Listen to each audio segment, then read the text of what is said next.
আসসালামু আলাইকুম রহমতুল্লাহি ওবরাকাতুহু। আজকে আবার লাইভে চলে আসলাম। আজকের প্রসঙ্গ হলো আমাদের দেশের নিবন্ধিত অনিবন্ধিত যত ইসলামী সংগঠনগুলো আছে সবাইকে বলবো, আসেন আমরা এখনই ঐক্যবদ্ধ হয়ে যাই। আমরা কারো দাসত্ব করব না, আমরা কারো কাছে যাব না। আমরা যদি দাসত্ব করতে হয় একমাত্র আল্লাহ পাক রব্বুল আলামিনের করব। আর আল্লাহ পাক রব্বুল আলামিনের দাসত্ব করলে নিশ্চয় আল্লাহ পাক আমাদের জামিনদার হয়ে যাবেন। আমরা দুনিয়াবি কোনো রাজনৈতিক সংগঠনের সাথে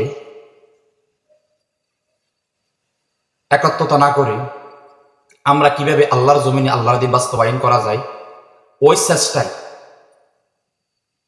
আমরা কাজ করি, সবাই ঐক্যবদ্ধ হই।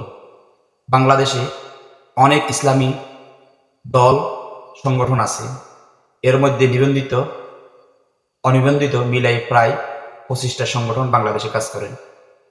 আমরা বলবো, আসেন হাতে হাত নয়, এখন বুকে বুক মিলাবার সময় এসেছে। আমরা এখন বুকে বুক মিলাইতে হবে, কাদা ছোড়াছুড়ি করা যাবে না, কেউ কাহারও বিরুদ্ধে কথা বলা যাবে না। মুসলমানদের এই ক্লান্তির লগ্নিকারে যদি আমরা এক হইতে না পারি, অতীতের মতো ভয়াবহ পরিস্থিতির শিকার আমরা হইতে হবে।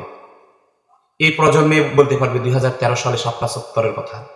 এই প্রজন্মে বলতে পারবে বিভিন্ন সময় নাস্তিক মুরতাদের বিরুদ্ধে কথা বলতে গিয়ে ওলামায়ে হযরত তালেবে ইলমদের কি হালত হয়েছে। এই জন্য বলবো, আসেন আমরা এখনই ঐক্যবদ্ধ হই। ইসলামী আন্দোলন বাংলাদেশ, বাংলাদেশ জামাতে ইসলামী, খেলাফত আন্দোলন, খেলাফত মজলিস, হেফাজতে ইসলাম, আরও অন্য অন্য অনেক ইসলামী সংগঠন আছেন।